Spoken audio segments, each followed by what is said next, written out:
Hey guys, welcome back to Crimson Shinobi. Today's fanfic is, what if Naruto awakened the ultimate Rasengan legacy from childhood? Naruto x Hinata, Part 1. If you enjoy it, please like, subscribe, and support the channel for daily Naruto fanfics. Now, let's begin. The annoying buzz of a sleeper's worst foe was ringing loudly in his ears. With a frustrated growl, the mop of blonde hair tired to crawl deeper inside of his stiff pillow. As his groggy mind unwillingly returned to the land of the living, he lashed out blindly at the noise. Any relief he may have felt at striking the object was squashed when it fell from the bedside table and clattered loudly on the floor. Succumbing to anger, Naruto climbed out from his mattress to pummel the enemy of his sleep. He couldn't wait to become Hokage. Then he'd have the village's respect. He could walk proudly down the streets. People would smile and wave. Everyone would be happy and get a good night's sleep. Maybe he could pass a law that outlawed evil clocks. A glare at the aforementioned instrument made all thoughts vanish when what it was showing clicked in his befuddled brain. 6 o'clock in the morning, and the academy started at 6:30. That would mean, I'm gonna be late, he screamed as he jumped and tried to do a million things at once. He was trying to pull on a too large orange vest while holding a cup of instant ramen in one hand. The other hand was attempting to slip on a sandal that was obviously too large for his small feet as he rushed out his door. Despite how much of a hurry that he was in, he did take the time to pause long enough to lock his door. Then he sprinted as fast as his short legs could carry him. Dressed in a simple white kimono, a quiet, little girl stood outside the gate to Konohagakure's most prestigious clan. One would think that being the heir to the clan and a user of an advanced bloodline would have the girl carrying herself like some kind of royalty. But her face was down and her shoulders were slumped, suggesting a timid nature. She was waiting for a chunin to arrive and escort her to the Konoha Shinobi Academy. In a small bag in her hands was a bento and several writing utensils and accessories. The white lavender-eyed girl kept glancing from side to side, looking for the chunin lady. Sighing, Hinata began wondering if she should journey to the academy by herself. But this train of thought ended when she spotted a dust cloud and a rapidly growing orange figure approaching. A blonde-haired boy, probably close to her age, was running as fast as he could in clothes that barely fit him. As he was almost to her, he suddenly dropped a small package. He tried to stop and dash back for it, but he stumbled on his sandals and went tumbling in a heap to land at the startled Hinata's feet. Dropping her bag reflexively, she watched as the boy righted himself. Sitting up, he rubbed his sore head and aching chest, panting quite heavily. Peeking an eye open, he saw a pair of small feet and a bag beside them in front of him. Hinata had just worked up the courage to speak when the strange boy looked up. His face, though slightly tanned, was red as he tried to catch his breath. He tilted his face slightly to the side as he gazed at her with the brightest set of blue eyes she'd ever seen. Her cheeks instantaneously reddened slightly at his piercing yet gentle gaze. Chuckling loudly, he put on a large, toothy grin as he started rubbing the back of his neck. Just my luck to trip, Glancing around he spotted his ramen only a few feet away. Looking back up at the dark blue-haired girl, he tried to decide which he should do, make a friend or get to the academy. He chose the former. After all, he didn't exactly know where the academy was. "What's your name?" A very large grin and eager eyes stared up at her as he continued, "I'm Uzumaki Naruto, future Hokage of Konoha." He was talking to her, and waiting for a reply. She knew that she had to answer. Her slightly red cheeks seemed to brighten as words twisted and tangled in her throat, never quite escaping. Finally, after much strain on her part, she managed to stutter out, Hyuga, hi Hina, ta. Hyuga Hinata, he repeated, testing the name. Hi. Naruto's grin widened, but it seemed different than before. She didn't know exactly why, but this time it seemed to reach his eyes. "Okay," he said happily. Do you know the way to the Shinobi Academy, Hinata-chan?" This time her whole face turned a very bright Sakura. The only person to have called her Hinata-chan before was her mother. Hinata was spared from having to answer the question, however, when another female spoke up. She was just leaving for the academy, Uzumaki-san. Both children visibly jumped when they heard the voice. They faced the pretty, red-eyed Chunin with varying degrees of surprise, fear, and embarrassment. Hinata felt ready to faint at getting caught by surprise with this boy. Her already deep blush could easily decipher the degree of her embarrassment. Naruto could only look at the woman with fear that she might make him leave his new friend. Yuichi Kurenai watched the two children thoughtfully for a moment. She would have to be blind, deaf, and dumb to not see the beginnings of a crush in her young charge. And not a person in Konoha had no heard of the demon boy's dream of one day becoming Hokage. It took little imagination to see why the two were together. Picking up Naruto's forgotten cup of instant ramen, she handed it to him as he climbed to his feet. Glancing from one child to the next, she let a small smile out. These two would make an adorable couple in the future. Come on, Hyuga-sama, Uzumaki-san, she said as her smile widened slightly. We don't want you late for your first class. The statement earned her another blush from Hinata and a surprised, but fast-growing smile from Naruto. As the classroom began to fill, Yumino Iruka was able to identify a fair number of children from the more prominent of the Konoha clans. There was an Aburame boy who was as silent as a majority of his clan, an Akamichi boy who was looking around with uncertainty at the other children, a loud Inuzuka boy who was trying to impress several other students, an unusually quiet Hyuga girl. The Nara boy seemed to be falling asleep where he sat as the Yamanaka girl beside him was trying to talk to him, and of course an Uchiha boy who was sitting quietly in seat. And last, but not least, there was one annoying blonde that he wished that he didn't have to deal with right now. Upon his entry into the classroom, the blonde had yelled out, "I'm Uzumaki Naruto. I'm gonna kick all your butts one day." This loud announcement had everyone's attention on him. Yet it might have been more impressive if he hadn't tripped on his hand-me-down sandals for the second time that day. Now burning with shame, Naruto was sitting crouched over in his seat. "All right, everyone," Iruka called out. "Please sit down and be quiet, class will be starting shortly." Once the ruckus had settled down somewhat, he said, "My name is Yumino Iruka. While you train here, you are to call me Iruka-sensei."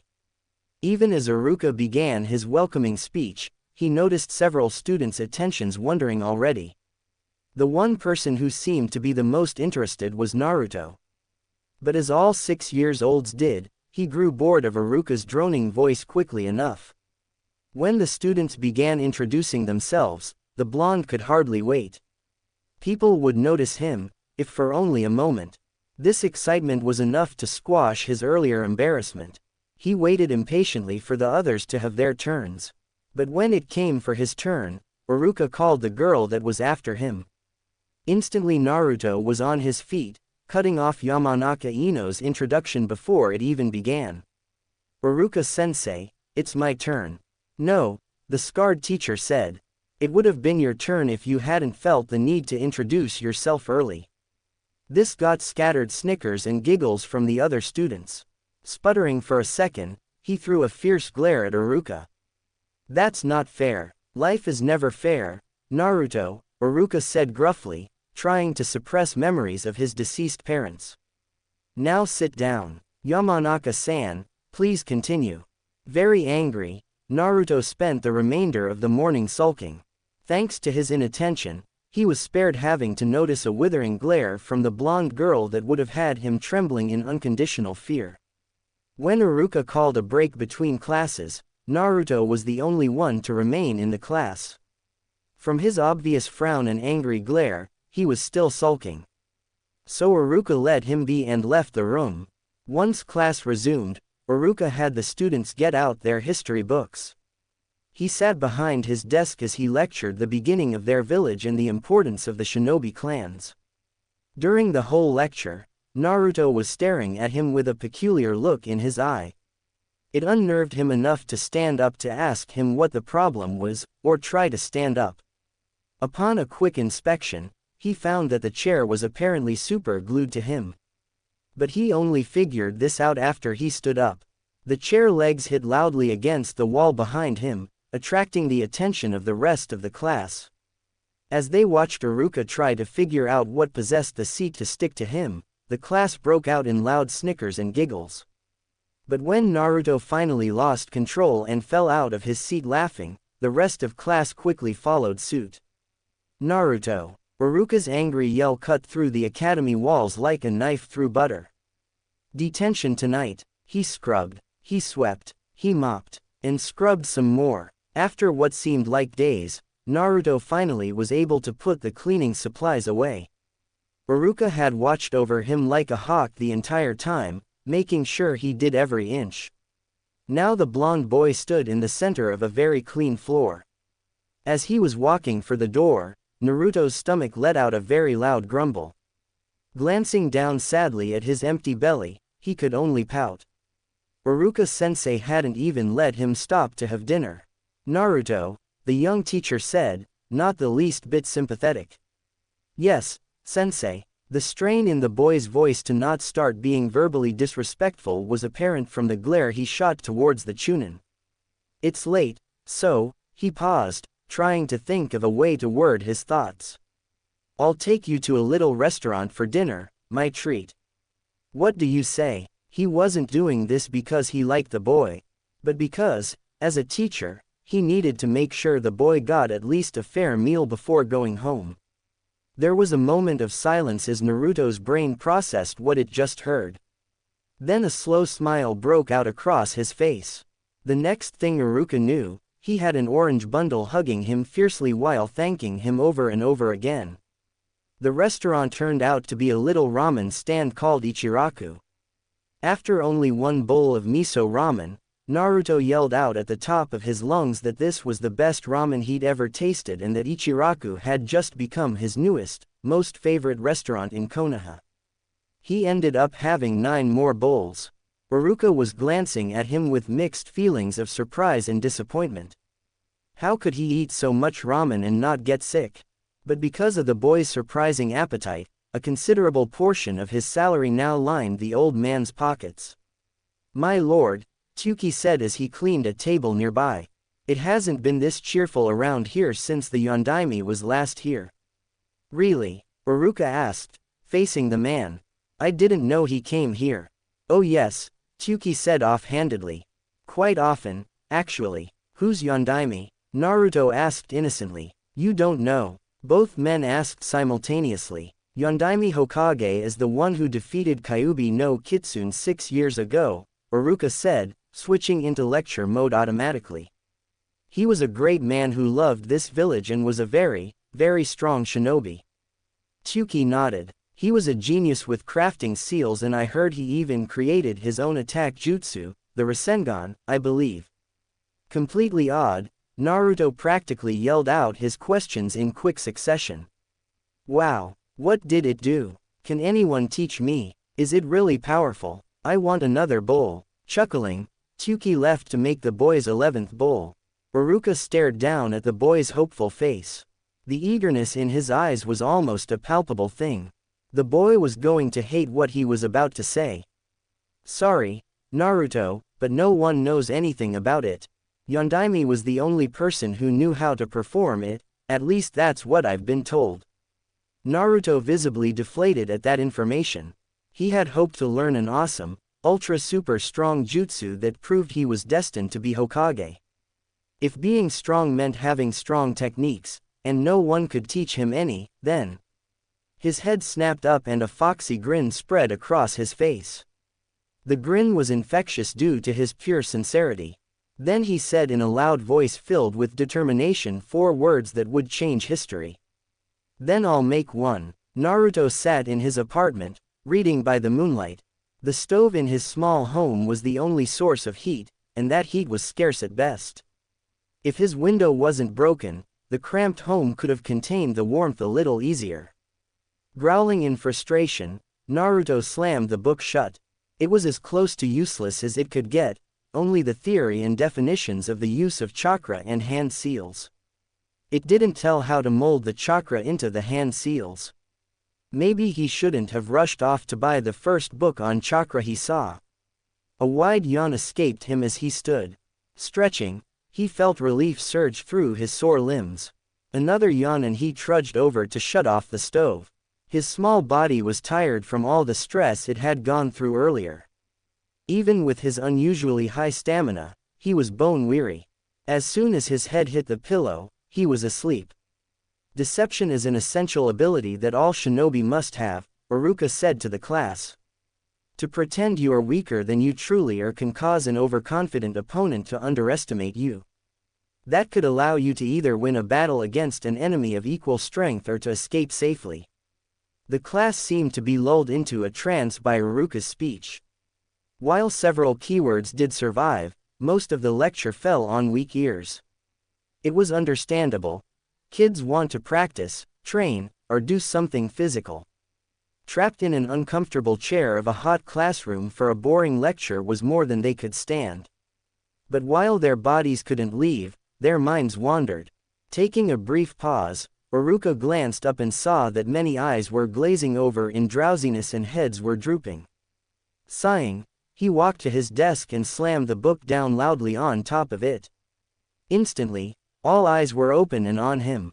Letting a small smirk cross his face, he called out, "Naruto."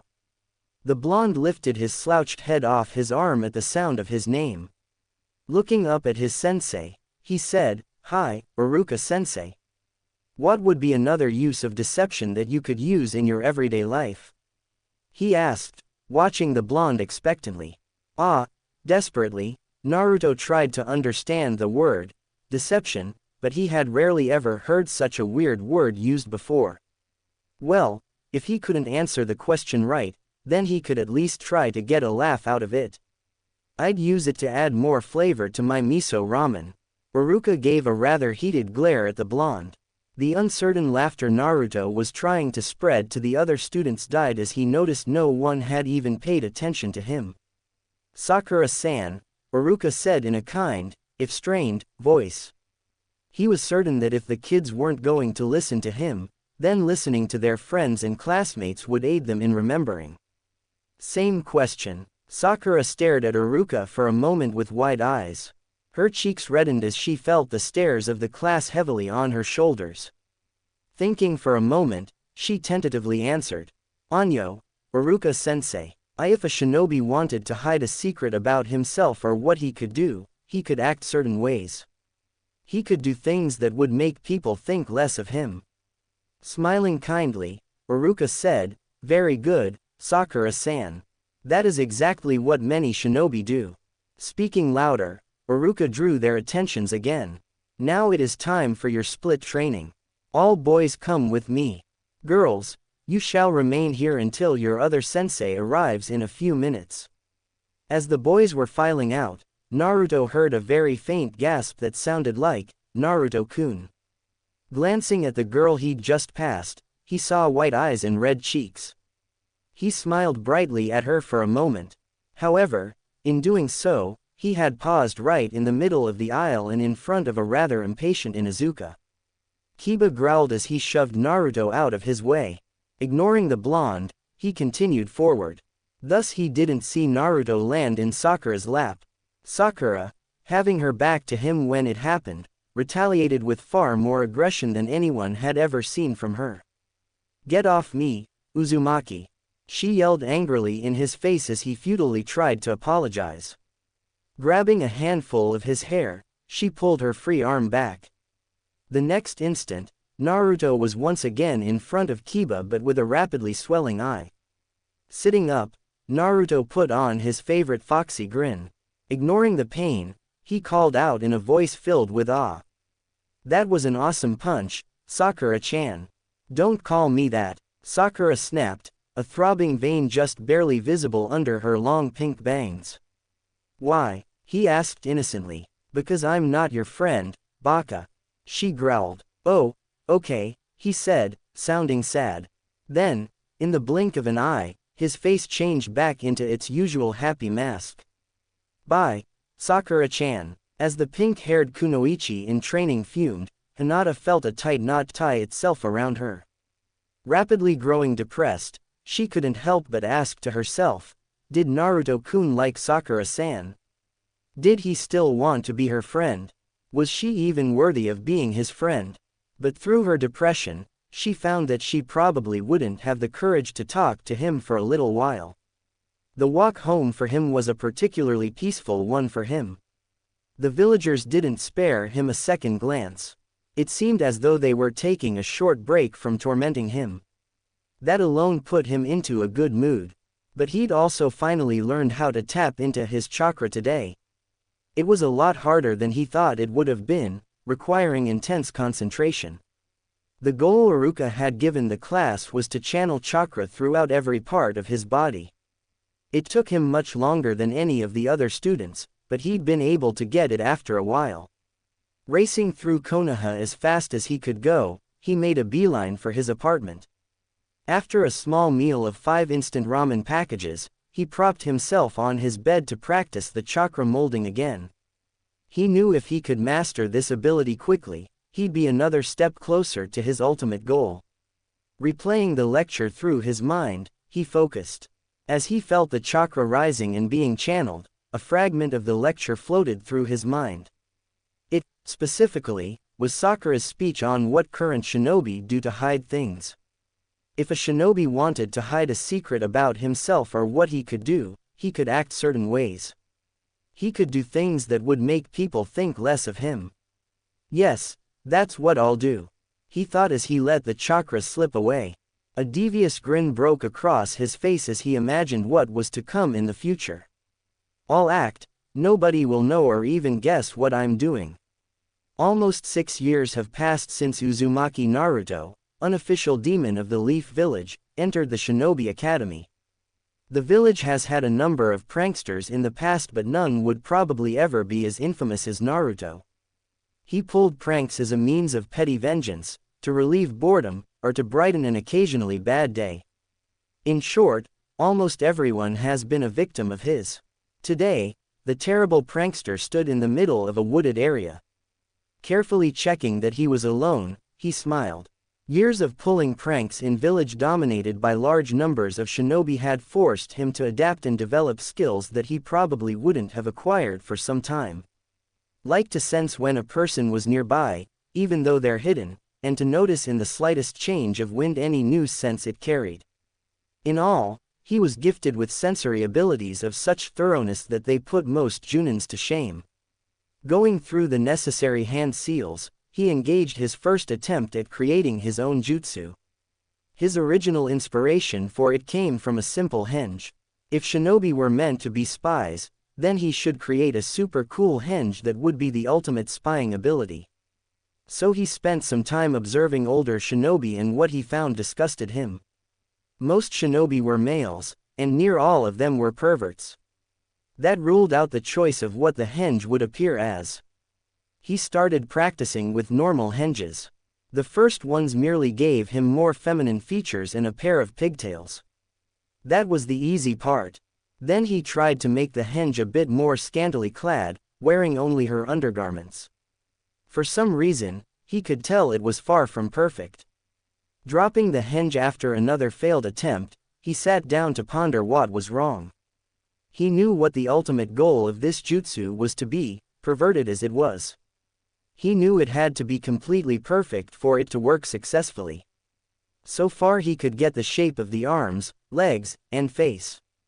But because he didn't know what a truly girl looked like. That's it, he cried out, jumping to his feet. He left his training area behind in a blur. It took only a short run before he was back in Konoha. His destination was the nearest bookstore, since he wouldn't demean himself to peep like a pervert. Silently slipping past the drowsy man, Naruto found his needed research material. Chuckles broke out of his throat as he mesmerized the shapes, curves, and angles of the women in the magazine. Oh, he hated perverts, but it would be so much fun to see their reactions to this jutsu. Get out of my store, Naruto, a voice filled with menace growled from behind and above him. Flinching at getting caught, the boy glanced nervously behind him. The expression on the once sleepy man's face promised immediate and painful retaliation should he not comply with the demands. I need a sparring partner, he thought moodily. He had just spent the last 3 hours honing his accuracy with kunai and shuriken, then alternating between his taijutsu and ninjutsu. While his form was nearly perfect, the lack of a decent or superior partner was preventing him from reaching new heights. The only thing he wanted was to kill no, he wouldn't even consider that man any relation to himself, that man who had so easily destroyed his life and clan. For his vengeance, he needed far more power. For that, he needed a partner. Having grown irritated with his solo practice, Uchiha Sasuke left his training field. At first he merely walked through the streets of Konoha, looking for something that could entertain him enough to get his inspiration to train back up while avoiding that ridiculous fan club he'd somehow acquired. He almost wished that blonde Baka would make a random appearance. What that dobe seemed to possess was an uncanny ability to both piss him off while giving his ego a good boost. As if Sasuke had performed Kuchio's no jutsu, the blonde appeared on the street at his feet after having been thrown out of the door of a bookstore. Naruto had what looked like a growing bruise on his right eye. "Don't let me catch you in my store again, Uzumaki."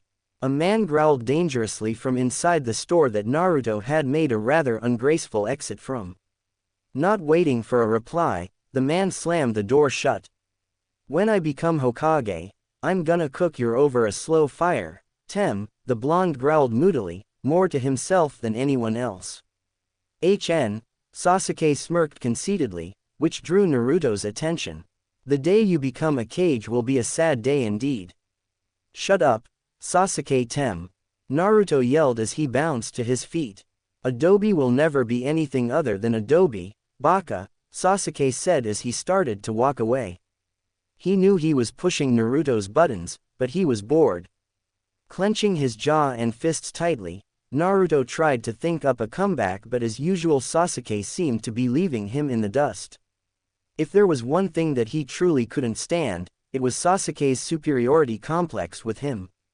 Perverts, the unyielding villagers, hatred of him, and his frustration at not completing his own jutsu all took the backseat when the last Uchiha was involved. As the Uchiha was strutting away, Naruto lost his temper. Dashing for the unprotected boy's back with all the speed he could muster, he let an angry roar of, "I'm gonna crush you, Sasuke hardly moved until Naruto was nearly on top of him. Then, faster than Naruto could react, Sasuke ducked under the punch as he swept his leg back. This resulted in Naruto being tripped and, with his momentum built up to its maximum, was sent tumbling down the street a short ways. After reorienting himself for a second, Naruto was charging Sasuke again. His fist nearly touched the dark-haired boy as he sailed in again. Merely shifting his weight, his knee came up and into the blonde's gut. Withdrawing, Sasuke spun on his anchored heel and he sent Naruto flying through the air with a sweeping kick. This kick sent the blonde crashing through the window of a store. The stoic mask slipped slightly as he heard the surprised, then furious yells of the customers and employees inside as Naruto futilely tried to apologize and escape. Deciding he had sufficiently inflated his pride for the moment, he walked away. Behind him, he heard Naruto get thrown back out into the street. Across from the store he'd made a similar exit from with a growing bruise around the other eye as well. He was in a very foul mood, so he spared no prisoners on his little battlefield. Slurping up the remainder of the ramen, he placed the bowl on the rather high stack of the dozen already consumed bowls. The pile promised to continue climbing as he hollered for another. As he waited for his miso ramen to arrive, he took up a slightly disheveled scroll from the side. On it were the instructions for the different uses of chakra and how to manipulate it. Scribbled along the edges of the scroll were notes he'd written. After finally completing his first jutsu, he started on plans for his second. It took him many hours of secretive researching, stress, and one dumb cat chasing a ball for him to finally get an idea. What he needed was a much more detailed description for chakra usage and control. But the academy just didn't have what he was looking for. Even though he'd begged and pleaded until he was blue in the face, he couldn't wrestle the information out of Iruka-sensei, who'd finally started to treat him a bit more humanely. Iruka claimed that if Naruto couldn't get the basics of the basics completely, then he most certainly couldn't do the more advanced practices.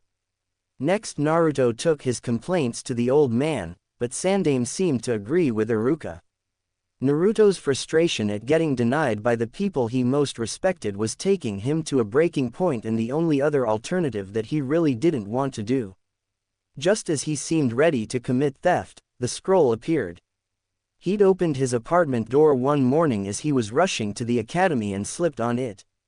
Though there was no one in sight, he could faintly smell the lingering scent of lilacs. Naruto was so happy that the scroll held all the information that he needed that he made no attempt to pay attention in class that day, instead focusing on reading the scroll. Now that he had it, what kind of jutsu would he make? Of the basic elements that most jutsus were derived from, he couldn't make up his mind between fire or electricity. As he pondered this dilemma, he began to absent-mindedly start stirring his ramen slowly. What he wanted was a jutsu that could do a lot of damage in an instant. Now he reasoned that a stabbing jutsu could easily live up to that condition, but the though of shoving his arm through a person's body didn't sit too well with his stomach. Sighing in defeat, he glanced down at his bowl. The noodles were tangled around his chopsticks in a spiral pattern while the soup swirled around, giving the ramen a distinctive spinning motion. Swirling, spinning, drilling. An excited cry of victory tore itself from Naruto. The answer was simple. A drilling jutsu could do the most damage, especially if it spread out once inside enemy's body. Now he just needed to find a technique that would teach him how to spin chakra. As this thought was forming in his mind, he discovered the answer to it almost simultaneously. Ramen had all answers. Water. With water he could feel the chakra moving and feel how well it was working. But he couldn't hold water, obviously, so he'd need a water balloon to get started. First, he'd need to learn how to spin the water inside the balloon at great speeds. Then, because it was an expanding drill, so to say, he'd need to somehow destroy the balloon. As to how he could do this, he wasn't sure, but he decided to cross that bridge when he came to it. Quickly finishing and paying for his meal, he left. Stuffing the scroll into the pouch he wore on his belt on his new orange jumpsuit, he raced off to the nearest store he could find. Ignoring the icy glares the adults shot him, he grabbed a whole handful of balloons from the jar by the cash register.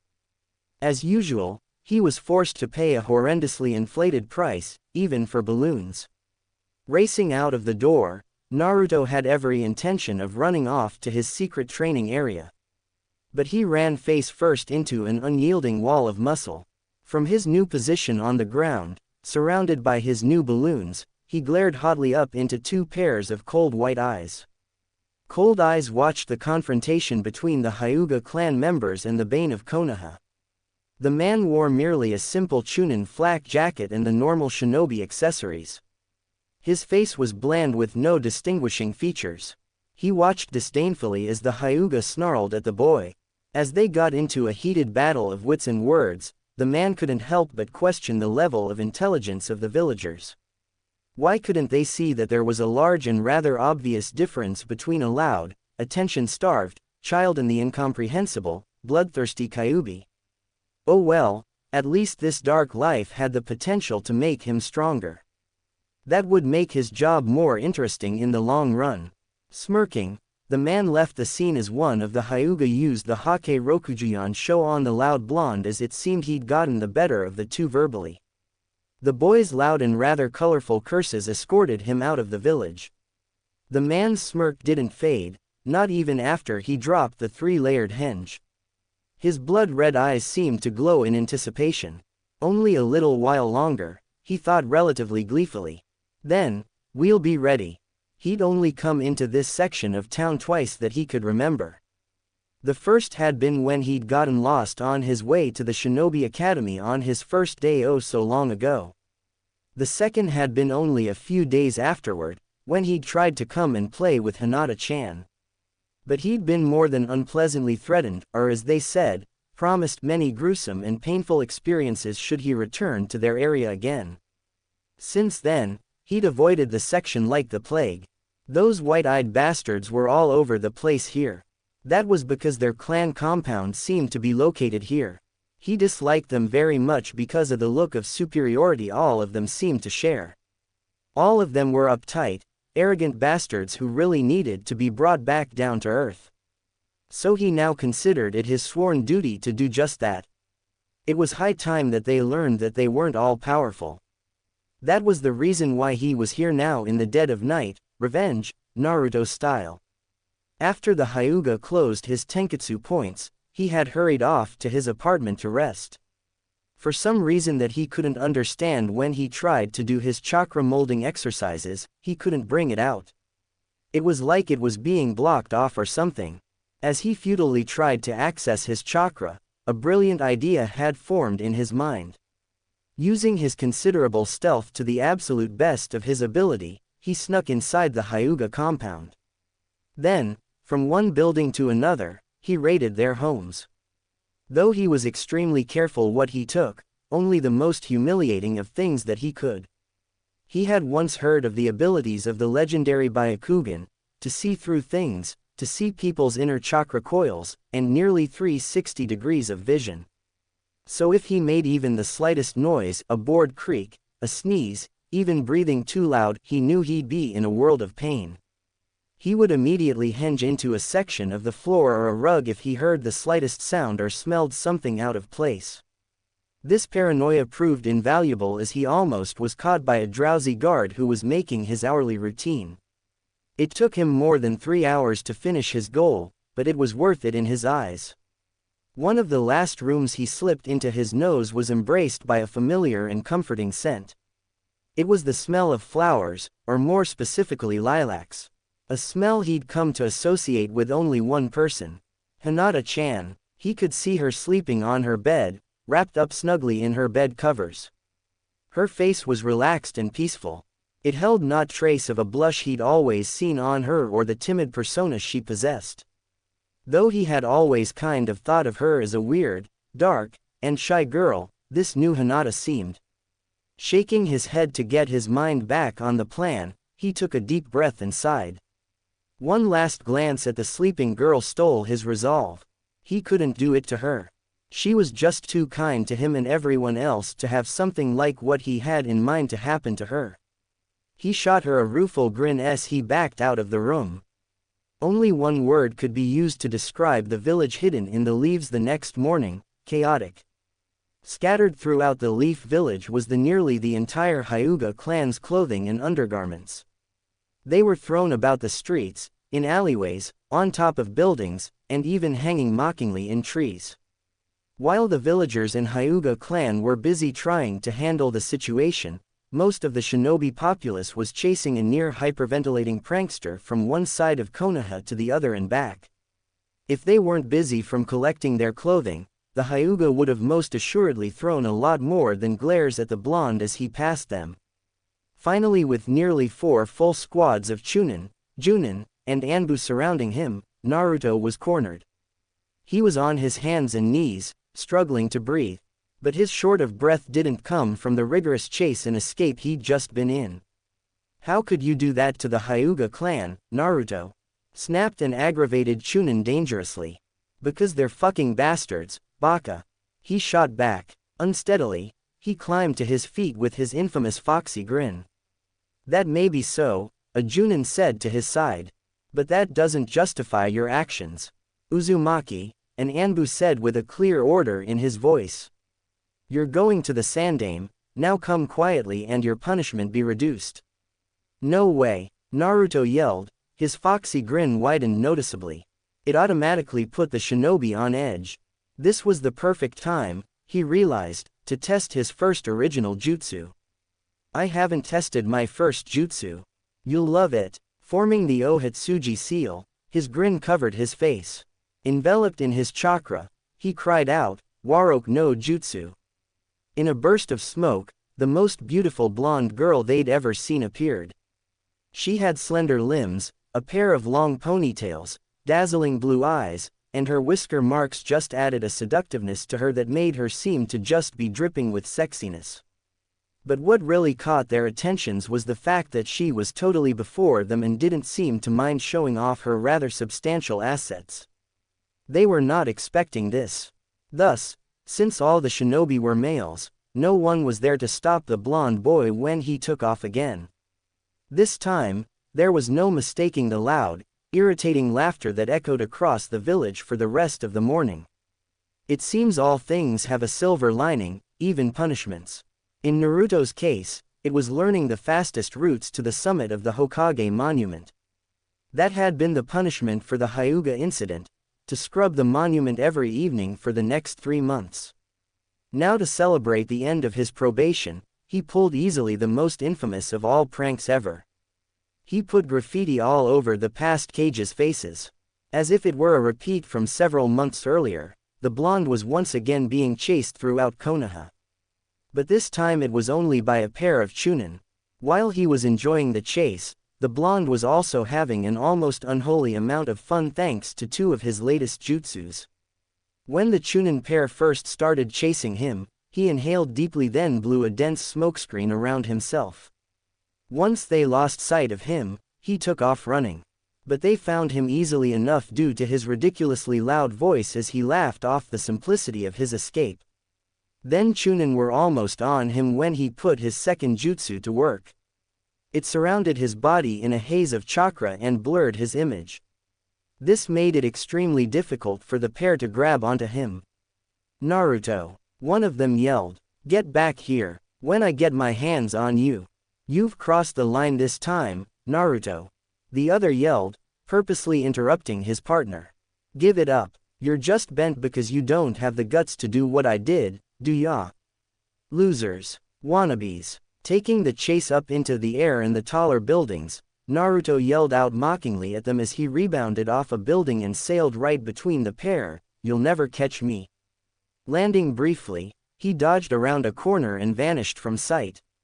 The chunin were only a hair's breadth away, sailing around the corner while yelling at the energetic blonde. Once the pair disappeared over a building, a small tarp lowered from its position on the wall. Chuckling once again at the simplicity of his escape, Naruto proudly proclaimed, "That was too easy." "Oh yeah, Naruto," a familiar, angry voice snapped in his ear. Yelping in shock and reflexively jumping several feet in the air, Naruto collapsed on the ground. Facing the man who'd snuck up on him, he gave him irritated glare. "Where'd you come from, Iruka-sensei? What are you doing here? No, what are you doing here?" Iruka snapped, pointing his finger in Naruto's face threateningly. "You're supposed to be class." Iruka was giving him another lecture. But Naruto, as usual, wasn't even trying to pay attention. Instead, he put on a big show of pouting like a baby in front of the class from his bound position on the floor. Apparently this didn't sit too well with Iruka, and he did the same thing that most teachers do to inspire cooperation among teammates. "Fine, because you missed it, Naruto," he said with finality in his voice.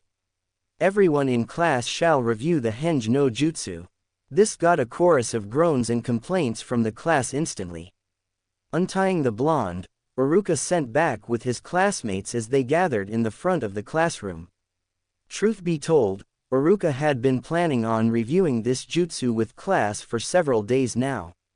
Naruto's prank seemed as good of an excuse as any to use. Most of the students were acceptable with the skill, but he didn't want to send his students out into the shinobi world with only an acceptable skill level. Of course several students were unusually talented. Sakura was the most talented, it seemed, thanks to her near-perfect chakra control. When it came time for Naruto's turn, he could clearly see the irritated glint in his usually bright, happy eyes. Thanks to years of teaching the blonde, Iruka saw the faint warning signs that he was going to do something. The small foxy grin on his face only reinforced this. Silently watching her blonde crush as he made his way forward, Hinata timidly poked her index fingers together. A faint blush was visible as usual while she watched and silently cheered for him.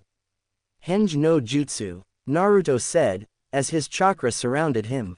In a poof of smoke, a very beautiful blonde girl stood in his place. She blew a kiss at Iruka as she winked innocently. Even though he'd heard of this, Iruka was still not prepared for it and was sent flying from a massive burst of blood. Dropping the henge, Naruto's loud laughter echoed through the quiet room. Gotcha, he laughed. That's my Warok no Jutsu. Cut the stupid tricks. The young teacher yelled in his face. This is your last warning. Class had a rather peculiar air about it today. Anxiety was so thick that it was almost visible to the naked eye. Yet an undercurrent of excitement and determination gave the atmosphere a definite charge. The only time this happened was when the class was taking a significant test. But this time it was 10 times worse, their genin exams. Thus far they had been tested on taijutsu, weapons accuracy, basic genjutsu, and first aid. But this was after an hour-long written test on shinobi laws of conduct, common courtesy, and interactions with another shinobi village. Sakura aced the written test easily, with Sasuke only a few points behind.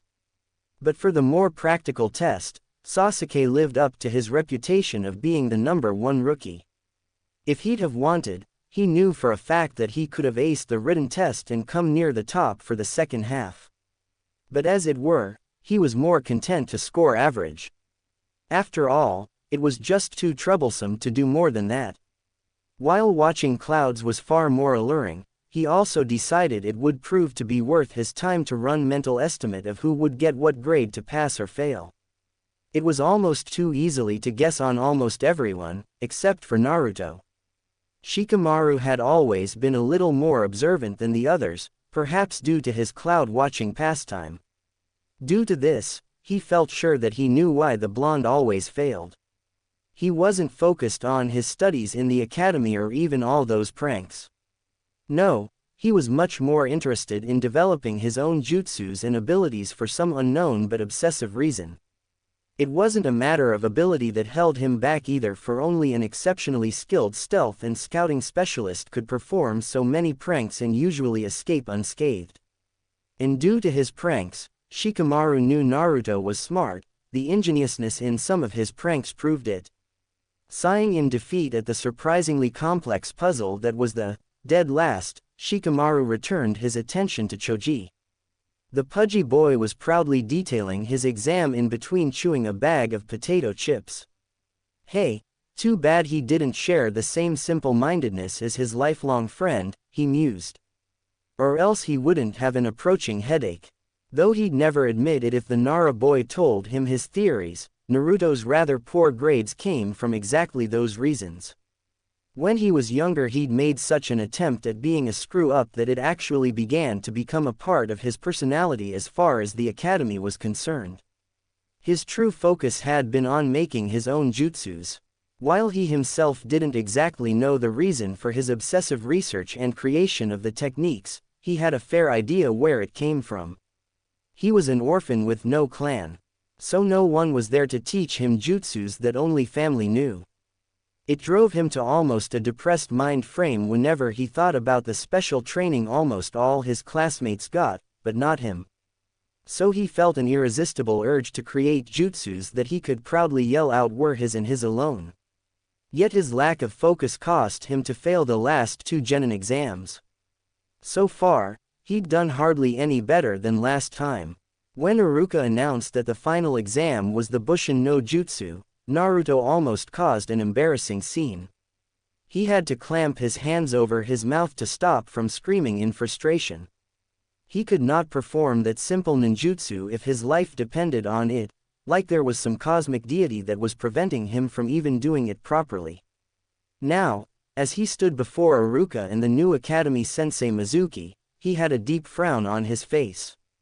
It was now or never if he could get that jutsu right. His gathered chakra perfectly visible to the naked eye as he concentrated hard on pouring an excessive amount into his hand seals. Bushin no Jutsu, he called out as the chakra exploded around him and kicked up a cloud of smoke. When it cleared, there were 2 Naruto, but the difference between them was like night and day. One was the real, while the clone was a sickly pale white and lying dead on the floor. A second of silence greeted Naruto's nervous, twitching body. He knew it was coming, especially the way that Iruka's eyebrow was twitching. Then, you fail. He sat on the only swing in the academy yard, in the shade of the trees. His face was sullen and his eyes were downcast.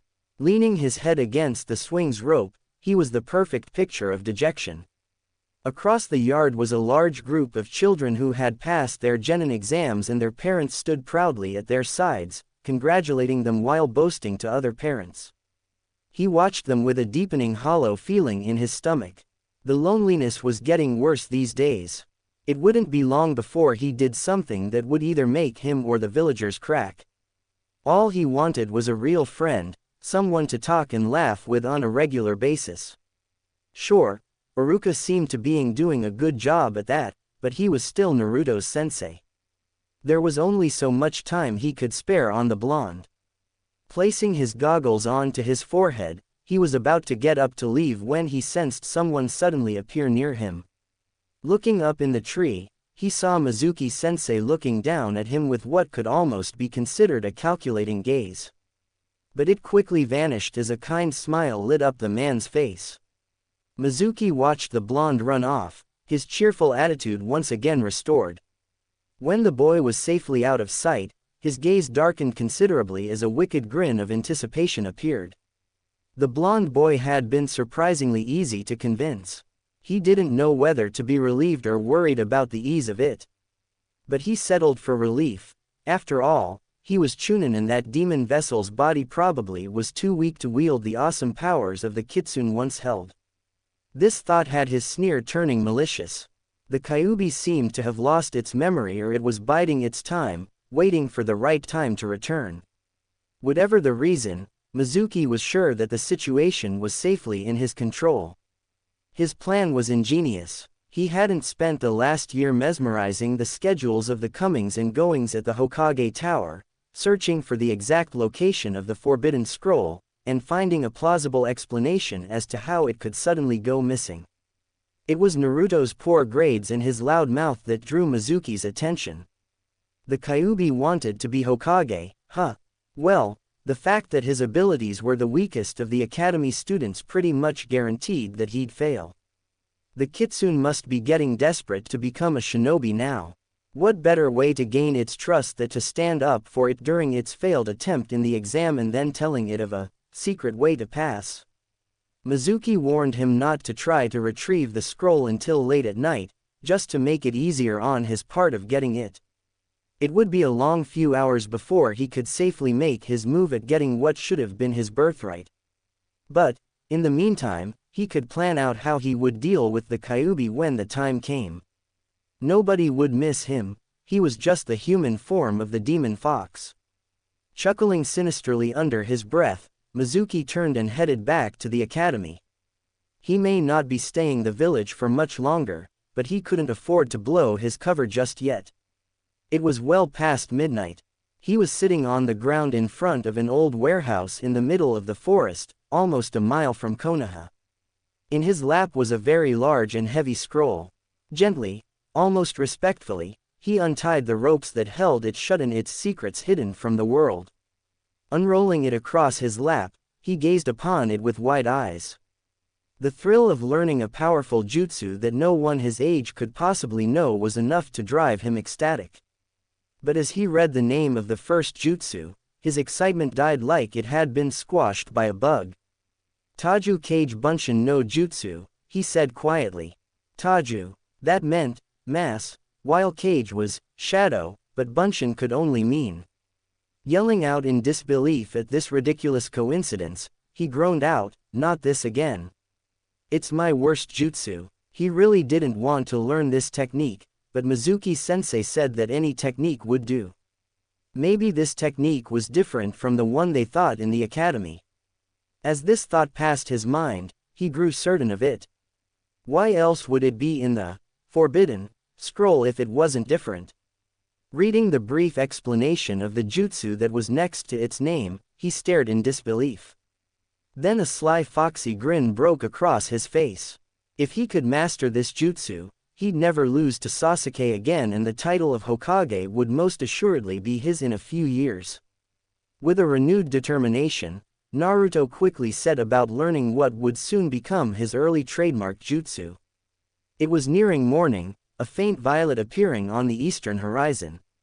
The blonde boy was sitting in a hunched posture and was panting heavily. The stolen scroll was strapped to his back and seemed to be weighing him down as he fought to catch his breath. This was how Iruka found Naruto. The blonde looked up in surprise when he heard the scarred sensei land near him. Iruka chuckled almost menacingly as he bent over the boy. "It's all over," he said with that voice that he always used when Naruto was about to get in serious trouble. Instead of noticing his sensei's dangerous expression, Naruto closed his eyes and chuckled good-naturedly. His legs wobbled slightly as he stood up, scratching the back of his head nervously. "Got me already," he said, slightly disappointed. "You're quick, sensei. I only had time to learn 2 techniques." Standing up, Iruka peered quizzically at his blonde student. Sweat was glistening from his face and his legs seemed just barely able to contain the strength to hold him up. He had only seen Naruto like this when he was training. He's been out here practicing, he realized. I can tell how hard he's been working. "Listen, sensei," Naruto said suddenly, his grin large. "I'm going to show you one of my amazing jutsus and you're going to let me graduate. That's how it works, right? Whoever learns at least one jutsu from this scroll passes." "What?" Iruka asked, confused. "Where'd you get that idea?" "Mizuki-sensei told me," Naruto said happily, practically bouncing as he felt his strength fast returning. "He told me where to find the scroll in this place." He trailed off as he noticed 2 things, Iruka's expression as he put things together and the sudden sound of kunai rushing through the air. Hearing the sound at the same time, but reacting faster, Iruka shoved Naruto out of the way of the deadly hail of daggers. The force of the multiple kunai pushed him back against the warehouse wall. It was extremely lucky for Iruka that he'd worn his Chunin flak jacket, of several of the kunai would have buried themselves in his abdomen. As it were, only one actually pierced his body, just above his right knee. "I see you've found our little hideaway," a familiar voice said from the forest canopy. Sandaime Hokage was sitting at his desk. In front of him was a crystal ball on a small cushion. He gazed steadily into its depths, watching the events in the forest commence. It had shocked him slightly to learn that Mizuki was the one really behind the theft of the Forbidden Scroll. He'd been monitoring all the Chunin, Junin, and Anbu that were scouring the village in a desperate attempt to find the scroll. He'd been lucky that he was paying particularly close attention to Iruka. After all, the man seemed to have a knack at finding Naruto when he had done something wrong. He sighed in resignation as he listened to Mizuki's proclamation of Naruto being the Kyuubi no Kitsune. That baka didn't even know the difference between the blonde and fox. But, apparently, it hit Naruto harder than he thought it would. When Iruka was able to trick Mizuki, he couldn't help but smirk slightly. For all his boasts that he was superior to him, Mizuki fell for that henge quite quickly. Then, as Iruka had saved Naruto from a hail of kunai, the blonde suddenly saved Iruka from being torn apart by the traitor's shuriken. What really caught Sandaime's attention was the blonde forming a familiar crossed seal that was the signature of the Kage Bunshin. The old man couldn't help but chuckle as the Kyuubi vessel filled the surrounding area with 1,000 shadow clones in Mizuki's panicked disbelief. He promptly stopped watching when all Naruto charged. The outcome was obvious, but he had another matter to attend to, informing the searching nins of the scroll's safety. His small smile didn't fade as a stray thought crossed his mind. Minato's legacy was certainly living up to his expectations, being the #1 most surprising shinobi of his generation. He could see the morning's light through his closed eyelids. Even though it was covered, it was still blinding. The irritation made itself known as he let out a complaint. "Iruka-sensei, how much longer?" "Okay," the young man said quietly. "You can open your eyes now." The sight that greeted him was Iruka's smiling face. He held Naruto's goggles in one hand. But what caught the blonde's attention was his forehead was clearly visible, devoid of his headband. That's when he realized where it had disappeared to. It was tied snugly onto his own forehead. "Congratulations," Iruka said, with genuine cheer in his voice. "You graduate. And to celebrate, I have a surprise, we're going out for ramen tonight." Naruto was silent. He couldn't believe all this was happening at last. He'd finally been allowed to graduate. He finally found someone who actually believed in him. Even though he'd stolen a highly dangerous artifact from the Hokage Tower and used it, he was still allowed to become a genin. It was too much for him to put into words to describe his joy. Looking down at the blonde as the silence started to stretch, he was greeted by a loud, joyful yell. "Iruka-sensei!" rang out Naruto's happy voice in his ears as he was tackled against the tree with the boy giving him a fierce hug. He sat in the classroom resting his head on his arms on the table, a wide grin on his face as a low chuckle escaped him very few moments. On his forehead was Iruka's headband, which he had spent the almost 2 hours last cleaning and polishing. He couldn't believe his incredible good luck at finally becoming a genin. In his mind's eye were the 2 jutsus that he'd mesmerized from the scroll. Kage Bunshin had been the easiest for him to learn surprisingly. It seemed that his years of studying chakra usage and manipulation had paid off. He learned the kinjutsu in less than half the time it probably could have taken him. The second kinjutsu was far harder to control because it required so much damn chakra. He could perform it at what could shakily be called the bare minimum of its true capabilities. In fact, that was reason that Iruka found him in such exhaustion the other night. He knew that he'd needed to nearly triple his current chakra potency if he was going to be able to use it effectively and not die of chakra depletion. So, he'd just have to wait to use it. Not that he was in a hurry to show off what could possibly become his hidden ace. He was pried from his examinations of his jutsu ace when a familiar voice spoke to him. "What are you doing here, Naruto?" Shikamaru asked. "This class isn't for dropouts. You can only be here if you graduated." Sitting up, Naruto tapped Iruka's leaf headband that he wore proudly.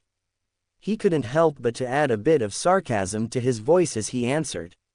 "Oh yeah, see this? Open your eyes, Shikamaru, it's a regulation headband." The Nara boy scrawled at the blonde's attitude. He quickly zoned out as Naruto launched into a speech of how the headband was meant for him. But where Shikamaru hardly heard a word, Hinata was hanging onto every syllable. Her curiosity was starting to eat at her as to how he passed. She had been sure that he had failed once again. A rather loud commotion from the doorway behind her drew Naruto's attention toward her, and Shikamaru used the distraction to escape. It was almost painfully easy to determine who the girls were behind her, even without using her Byakugan. Ino and Sakura. It was especially easy to guess from the way Naruto's face started to redden. Since she was more concerned with watching Naruto, she could have sworn that he was actually looking at her. This thought brought a small blush to her face. It deepened slightly when she saw Naruto's blush get deeper. Was he actually looking at her?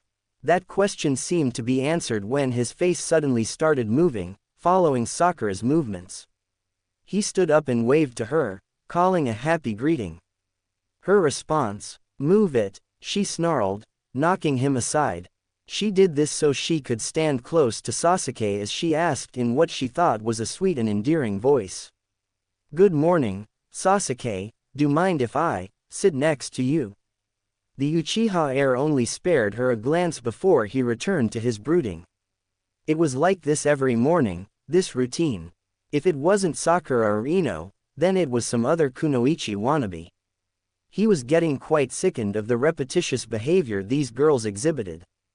So he becoming a genin was an even bigger relief than he wanted to admit. Getting up with a glare, Naruto worked his way around the gathered and arguing kunoichi. With a small hop, he was landed on Sasuke's desk and squatted down. He glared at his rival, trying to see what was so special about him that made most of the girls turn into such bitches. To his eyes, all Sasuke was and would ever be was pretty boy who looked more like a girl than a shinobi. Naruto. Sakura snapped. Hey, stop glaring at Sasuke. The blonde spared the pink-haired girl a small, hurt glance. Then he promptly returned to glaring and scrutinizing the Uchiha. Sasuke returned the glare full force, making a mental note to beat the crap out of the blonde later. This glaring contest turned out to be a big mistake on both their parts as another genin hopeful accidentally bumped into Naruto. The bump, however soft, was more than enough to send the blonde face first into Sasuke's face. Though it lasted scarcely a nanosecond, that unintentional and utterly disgusting kiss was forever burned into the minds of the gathered girls. Neither boy noticed the darkening expressions of the incredibly angry and jealous Kunoichi as they broke apart and immediately started to gag like they'd been poisoned. It was only when a wave of killing desire washed over him that Naruto felt it. Danger. Naruto, Sakura said in deceptively calm voice, speaking for the girls behind and beside her. You are so dead, most promising, young student, Uchiha Sasuke, a Junin said quietly. Gazing into the Hokage's crystal at the brooding youth, he asked, is that him? Yes, the Sandaime confirmed. He's the only survivor of the Uchiha clan, muttered Kurenai, the newest and only female Junin of the gathered shinobi. She was looking for a familiar Hyuga girl, Hinata. It had been a few years since she'd last seen the girl, having to escort her to the academy when she was younger. Though she personally didn't appreciate the kind of attention that her father gave her, she could fully understand his need for precaution, especially after that Kumogakure incident almost 10 years earlier. So she felt it her duty to continue watching over her, and she all but demanded that the Hyuga be placed on her team. That's right, Sandaime confirmed again as he sent the crystal ball into zoom in on the other students as well. It was a practice that was started with the Shodai Hokage, showing the Junin instructors the genin hopefuls through the crystal so they'd have some idea as to what their possible students looked like. As it came upon the group of gathered and bickering Kunoichi, all the Junin noticed one hot-headed blonde make his way over to the Uchiha. A silver-haired Junin watched the pair's confrontation with interest since he already knew that they were on his team. A rivalry between the best in the class and the worst in class, he realized instantly, not exactly original. With an unnoticed sigh, he suppressed the memories of his long-past teammate. They had been rivals, but ultimately friends in the end. He found himself not exactly looking forward to interacting with this group as he could already tell that they'd stir up a lot of unwanted memories.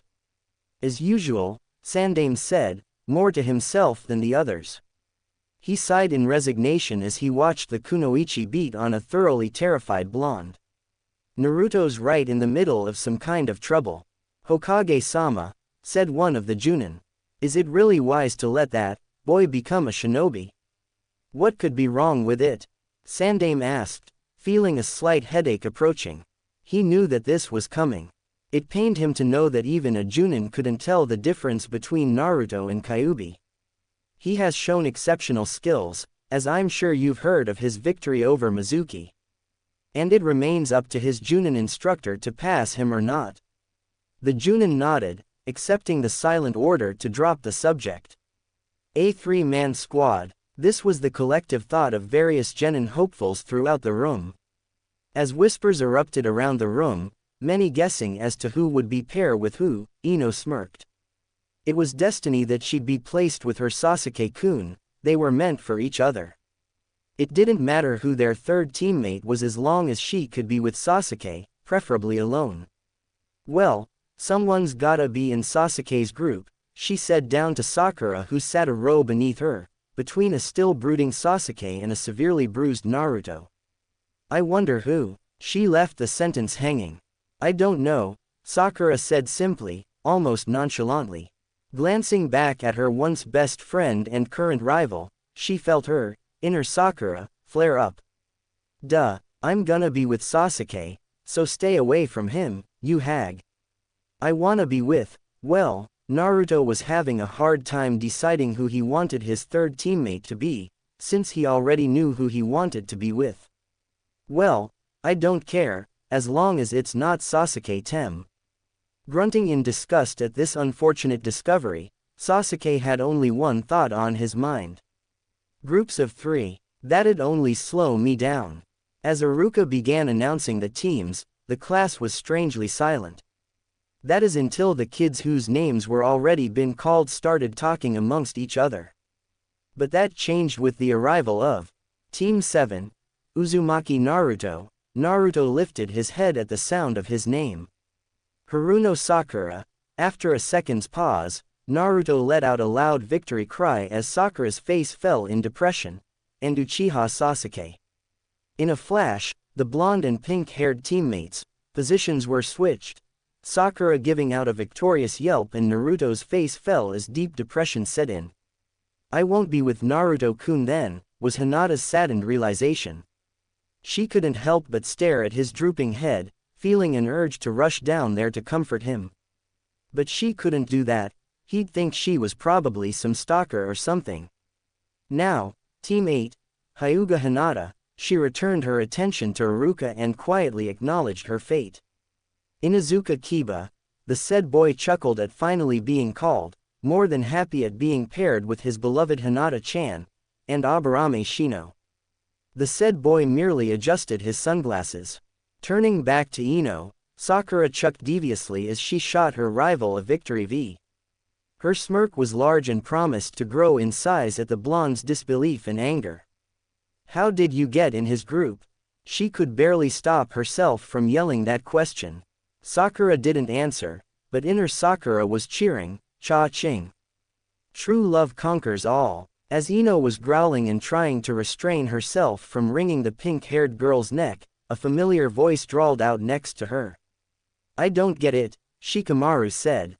What do you see in a guy like that? He's not so special. Looking at him in exasperation, she said the first thing that came to her mind. You are so beyond clueless, Shikamaru. Don't you get it? Glancing at her with a slightly jealous and annoyed look, he stated the obvious, no, I don't get it because I'm not a girl. Seeing the jealousy in his gaze and voice, Ino sighed. A small smirk pulled at her lips at the thought that Shikamaru would be jealous over Sasuke having her attentions than him. Like he thought that she was better off with him than the aloof and mysterious Uchiha. You are so full of yourself, she muttered, leaning her cheek into her palm. Jealousy is a terrible thing. I'd hate to be on your team. It was at this time that Iruka's voice caught their attention again with the sounds of their names. Team 10, Yamanaka Ino, Nara Shikamaru, and Akamichi Choji. Surprised and slightly angered at this revelation, Ino stared at Iruka. Next to her, Shikamaru couldn't help but chuckle as he threw her words back at her. Didn't you say something about hating to be on my team? Those are all the squads, their sensei said. He'd been holding it since the declaration of Team 7, only out of respect for the remaining teams that needed to be announced. Now that he was done, Naruto felt it was time to change his team or to at least get his questions answered. Iruka-sensei, he called, standing up in the process and pointing accusingly at Sasuke. Why does a great shinobi like me have to be in the same group as a slug like Sasuke? Naruto pointedly ignored Sakura's dangerous glare at insinuating that her Sasuke-kun was weaker than him. No, he was far more concerned with getting his answer. It seemed that Iruka had been expecting this question, so it only took half a second to answer. Sasuke had the best overall scores of all the graduating students. Placing his arms on his hips he continued, Naruto, you had the worst scores. This brought a series of chuckles and laughter from the other genin hopefuls. Ignoring them, Iruka continued, to create a balanced group, we put the best student with the worst student. If Naruto had a reply for that, he didn't get to voice it as Sasuke spoke up for the first time that day. Just make sure you don't get in my way, Baka. He didn't degrade himself to look at the dobi. Forgetting about ordering Iruka to switch him with someone else, he turned to Sasuke with an angry yell. Hey, what did you say? There was no way that self-centered Uchiha said that he'd get in his way. Hard of hearing, Sasuke asked, indifferent to Naruto's anger. This brought another wave of laughter from the class. Sit down, Naruto, Sakura snapped, Sick him pestering Sasuke and interrupting her time with him. Clearing throat loudly, Iruka dismissed the class until after lunch. He watched as the members of the new Team 7 quickly exited the room, led by Sasuke with Sakura trailing him closely, followed by Naruto. Iruka couldn't help but think forlorn thoughts. If these first few hours are any indication of the team's future, it isn't looking too good at the moment. "Sasuke, where are you?" Sakura called out, in what she thought was a sweet and innocent voice. She felt a little hurt that he left as soon as they were dismissed. Didn't he want to spend time with her now that they on the same team? Lunch together would have been a great starting point. Right, as these thoughts were going through her mind, she heard a voice that she made her cringe. Oh, how she hated that Dobi's very existence. "Hey, Sakura," he called cheerfully as he walked up to her. "I was thinking that since we're on the same team, we could have lunch together and get to know each other better."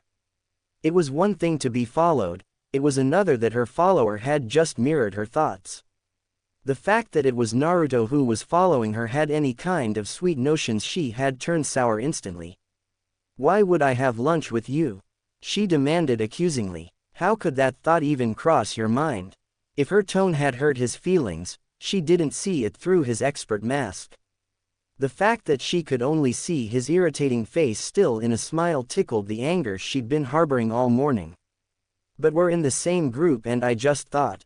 "Naruto," she interrupted with a dangerous tone of voice and deadly glare. "You're annoying." Glaring at him for only another moment, she turned and brought her hands up. Calling out in her sweet and innocent voice again, she tried to adopt a similar look on her face. "Sasuke, where are you?" He had half a mind to go after her and try to ask her to have lunch again. But she'd just called him annoying, like he was nothing but a pest or a bug that she'd so much rather squash but couldn't seem to catch. Though he didn't show it, she had hurt his feelings. Later, he sat up on one of the academy's roofs, sulking. He had finally gotten to become a genin, and what happens? Sasuke Tem's on the same team. Not only that, but with his true skills safely hidden and his refusal to show them yet, he couldn't do anything more than play the part that he created years ago. "There's got to be a way to deal with," he grumbled. Then a blue shirt by an open window attracted his attention. It was the Tem, eating his rice ball lunch. The bastard thought he was so cool because he didn't hide his skills and everyone else respected them. If only he could be dropped down a few notches, no, a few dozen notches, then he might be a bit more bearable of a teammate. Then inspiration struck him. "Got it," he said as a devious grin crossed his face. "All right," Ino said, in a foul mood. "If we're in the same team, then you've got to follow my lead. That's the only way it'll work." Chewing absent-mindedly on his rice ball, Shikamaru muttered out an annoyed acknowledgement. They sat together out on one of the balconies near the roof.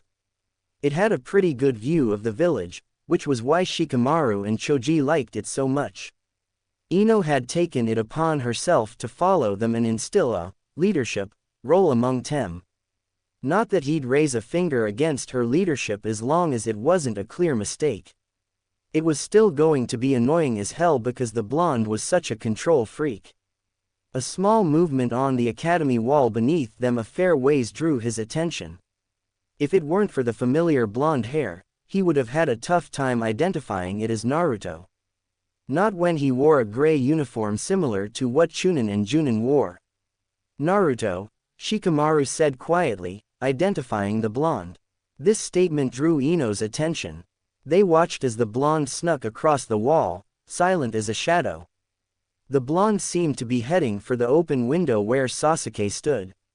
Shikamaru had to admit to himself that if it weren't for the blonde's hair, he probably wouldn't have noticed him, especially with the clothes he wore seemed to blend into the academy wall. The pair watched as Naruto suddenly and silently hopped through the window, startling the Uchiha. The movement jarred the window's support strut and it closed behind the blonde. There faintly heard Sasuke's warning growl and Naruto's, "Pipe down." "Naruto," Ino said angrily. "If you so much as scratch him, you're on my enemy list forever." Shikamaru spared her another exasperated glance as the sound of severe beating erupted from behind the closed window. They waited impatiently to see what happened. Then, almost as soon as it started, Sasuke opened the window and hopped out. He smirked as he stood and walked away. Shikamaru was a little disappointed. He was sure that Naruto would have put up more of a fight. Especially when it seemed that he was training himself outside of school. Maybe he just wasn't as talented as Shikamaru gave him credit for. He beat Naruto without even breaking a sweat, he muttered to himself. What did you expect? Ino asked. She was quite proud of her dear Sasuke. It slightly surprised Shikamaru that he'd spoken out loud without realizing it. Naruto against my boy Sasuke. No contest. As he continued to watch Sasuke walk away, he suddenly felt something out of place. Why would Sasuke walk away on the roof? Surely, he could have just taken the stairs, right? And where was Naruto? He knew that the blonde seemed more resilient than anyone else. So shouldn't he be up and around by now? That's when it struck him. The Sasuke walking away on the roof wasn't really Sasuke. It was Naruto. A slight smirk crossed his face at this realization. So he hadn't underestimated the Dobi after all. It had taken him surprisingly longer than he thought it would take. But he didn't finally get himself untied from the unbelievably tight knots that the Dobi restrained him with. How could that Baka possibly perform the Kage Bunshin while utilizing the Kawarimi and some other jutsu he'd never seen before? What happened to the Dobi who couldn't even perform a simple Bunshin? What was that strange technique he used? Just after Naruto had used the Kawarimi and the Kage Bunshins were going to attack, all of the Naruto had formed the Tora seal and blew out a dense cloud of smoke. It was then easy pickings for the blondes to tackle and tie him down. Where did that Dobi learn such a strange jutsu? If the Tora seal was required, then it must have been some fire jutsu. But the Uchiha clan specialized in Kaden jutsu and he'd realized he'd never seen a smokescreen used in the clan before it was destroyed. Did the Dobi create that jutsu? He just couldn't imagine the Baka being able to do that. Yet there was no other explanation. After confronting a badly blushing and rambling Sakura, he walked back to the classroom since the lunch break was close to being over. When a door was thrown open ahead of him, he saw the blonde boy rushing out, once again dressed in his orange jumpsuit. Yelping in surprise, he skidded to a stop a few feet away from Sasuke. Crouching down, as if believing that Sasuke would suddenly attack, which he was seriously considering, the boy demanded, "Sasuke, what are you doing here? How did you get loose?" "I used the escape jutsu," he said, smirking at the blonde's angry expression. He decided to provoke the boy's anger, since he decided to vent his own anger. "Nothing to it, it's a very basic technique. Why did you do that, henge into me?" Glaring at the Uchiha, he growled out, "I thought it would be fun to try out my jutsus on you, so I did." He formed a familiar cross seal and in a poof of smoke, 5 Narutos were in the air and diving for him while forming the Tora seal. Grunting in aggravation, he made his annoyance known. "The same jutsu again. Last time I went easy on you," one Naruto snapped. "This time you're going down for the count. Get ready, Sasuke." Then 5 loud groans from the blondes, stomachs roared through the hallway. The boys dropped unceremoniously to the ground, each clutching his stomach while grunting, groaning, and yelling about it. Then they turned and ran for the restroom that was behind them.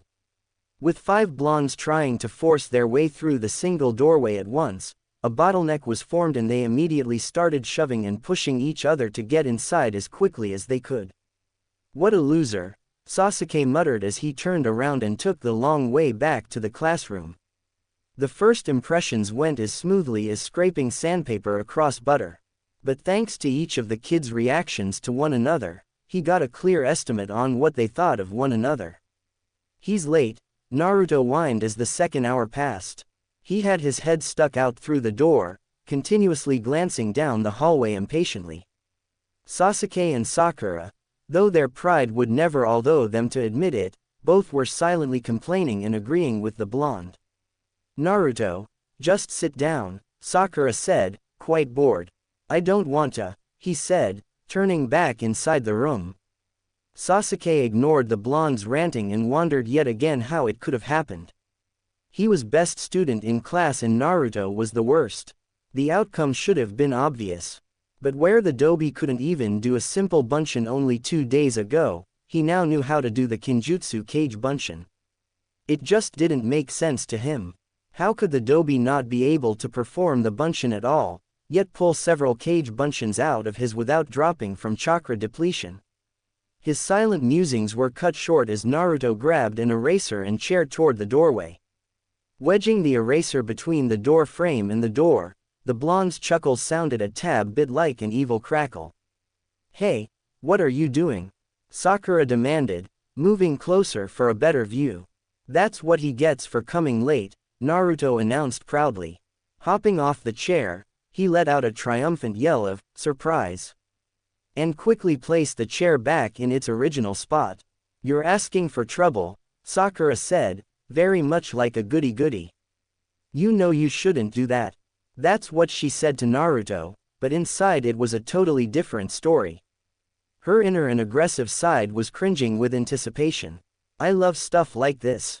Though he really didn't care, Sasuke felt he should state the obvious to his oblivious teammate. Our sensei is a Junin, an elite shinobi. Do you really think that he'll fall for that? Yeah, Sakura said, agreeing with her crush instantly. You're so clueless, Naruto.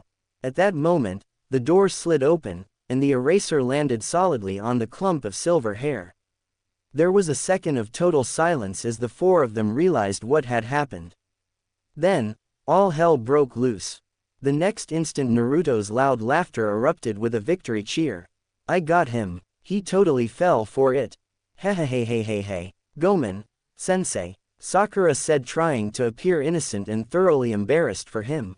I told him not to do it, but he wouldn't listen. I'd never do something like that. Perfect shot, inner Sakura cheered, giving Naruto 2 thumbs up. Even Sasuke was found himself questioning the man's ability.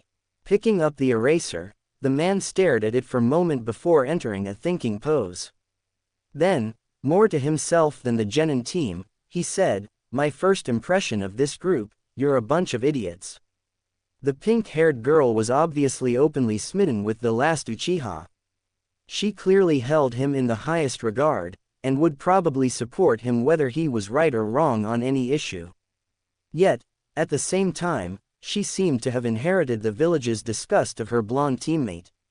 Though it seemed that her disgust was directed more toward him being a clueless idiot than what the village hated him for. The Uchiha was aloof and quiet. He didn't seem to care what happened around him or his new teammates, or what anyone thought of him. His focus, as Kakashi had guessed long ago, was entirely on killing his older brother. Of course, he did seem to be unusually aggressive to the blonde, like he was taking their unofficial rivalry seriously despite him having the clear advantage. Almost like a sibling rivalry. The blonde seemed unusually easy to decipher at a first glance. He wore a happy-go-lucky grin at all times, had a crush on Sakura, and seemed to take his rivalry with Sasuke just as seriously. Yet, as he introduced himself, Kakashi felt something was out of place. This perspective was largely thanks to years of seeing underneath the underneath. Sure, what the blonde was saying was no doubt true, but it seemed like he was either withholding information or playing a role like an actor. This second assumption of his only increased when Sakura declared her disgust of him. It had taken him nearly a second to react, like he was taking in the information, processing it, then remembering how he needed to act or react. Deciding to put off openly asking the blonde right then and there. After all, the answers would come eventually right. Kakashi had explained to them the survival exercise they'd be having. No matter how many genin teams he'd explained this part to, he'd never get over the hilarity of their reactions. It was now 9 in the morning. Kakashi was hidden in the tree cover near the training field his genin team was to report to. He'd been there from the start, watching them as they arrived. Okay, Maybe he wasn't watching them exactly but reading his newest volume of Ika Ika Paradise. Besides, it certainly was fun to be terminally late all the time, like Obito always was. After years of copying his dead teammate, Kakashi could finally proclaim with heartfelt honesty that it was very fun to be late and make horrible excuses. Especially the way it always, without fail, irritated everyone around him. Glancing at the sun and deciding that he was sufficiently late, he replaced the book back into his pouch. With a poof of smoke, he appeared on the field near his waiting team. "Yo," he called, with a raised hand. "You're late." Two angry genin yelled at him while the third glared. "Well, a black cat crossed my path," Kakashi said, not bothering trying to hide his smile. "Oh, he loved this part. So I had to take the long way." All the kids just glared at him, instantly seeing through the lie. Naruto and Sakura growled dangerously at him, just itching to beat him into pulp. Oh, he loved his job. Shinobi must be able to conceal their movements and hide effectively. That was one of the most ingrained teachings of the academy into their students. That class was covered more thoroughly than the class of learning to throw kunai or shuriken. After a week-long training session, the academy students were given the task of sneaking from one side of Konoha to the other without being caught by the shinobi planted in among the ranks of the civilians. Many students were eventually caught because they grew careless or reckless. But not Sakura or Sasuke. They now demonstrated how well they'd been taught as they followed Kakashi as he moved to a new clearing by a river. While he could easily detect their chakra levels, he couldn't see them at all. They had indeed been very well trained. Too bad Naruto didn't seem to be in the mind frame of hiding. He appeared in front of Kakashi in a blur and stood proudly on the other end of the field. He had his arms crossed over his chest in what he obviously thought of as his cool pose. "You and me, right now, fair and square," the blonde yelled out. "Let's go." Kakashi threw him an exasperated look. His opinion on the blonde's behavior was summed up perfectly by Sasuke's muttered comment. "Fool, you know," Kakashi said. "Compared to the others, you're a little weird." Huffing arrogantly, Naruto snapped, "Oh yeah, the only thing weird here is your haircut." With that being said, he rushed at the man. Lazily reaching into his bag, Kakashi sighed. This was going to be boring, he was sure. So he might as well do something worthwhile with his time. Seeing his sensei reaching into his pouch had the blonde stop dead in his tracks, giving the man a suspicious gaze. This look intensified as it became clear he had grabbed something. "Shinobi Battle Tactics. Part 1, Kakashi said, sounding like a textbook. "Taijutsu, the physical part. Taijutsu. Then why's he reaching for a weapon?" Naruto wondered as he prepared to snatch a kunai to defend him. But he wasn't prepared for what his sensei finally pulled out, a book. "What the?" was Naruto's ever so intelligent remark. "What are you waiting for?" Kakashi said as he started reading, ignoring the blonde. "Make a move." Stuttering slightly as he tried to sum up his thoughts, Naruto found he recognized that book that Kakashi was reading. It was Ika Ika Paradise, a perverted adult book. The fact that his sensei was openly reading it in front of them confounded him slightly. Finally he managed to get out, "Why are you reading that book?" "Why?" the silver-haired man repeated. "To find out what happens in the story, of course, don't let it bother you. With your weak attacks, it really wouldn't matter if I were reading or whatever." That struck a nerve. Kakashi-sensei didn't respect him, huh? Well, he'd just have to make him respect him, especially when he was going to become Hokage in a few years. The anger at being immediately being labeled as weak, before his sensei even took a single punch from him really pissed him off. Far more than Sasuke could have hoped to, that was for sure. "I'm gonna crush you," he screamed as he charged forward and leapt. Despite throwing a punch with all his might, he was stopped cold by Kakashi's hand. What really ticked him off was the fact that he didn't even look up from his book. Landing lightly, he was quick to jump up and throw a powerful kick at his sensei's waist. The Junin merely crouched down swiftly and the kick sailed over his head, barely touching his hair. And he still didn't look up. Backing up, Naruto crouched down for a second and formed the Tori hand seal. Nothing appeared to have happened until he rushed forward again. This time his image was hazy. Out of the corner of his eye all Kakashi saw was an orange haze quickly approaching him. From their hiding places, Sakura and Sasuke stared in surprise at this. What was it that the Baka had just done? They'd been far from impressed when the fight initially started, now they were quite interested. Sakura, from her vantage point, had been the only one to see the hand seal that Naruto formed, so she knew why his body was hazy. But how could he do that?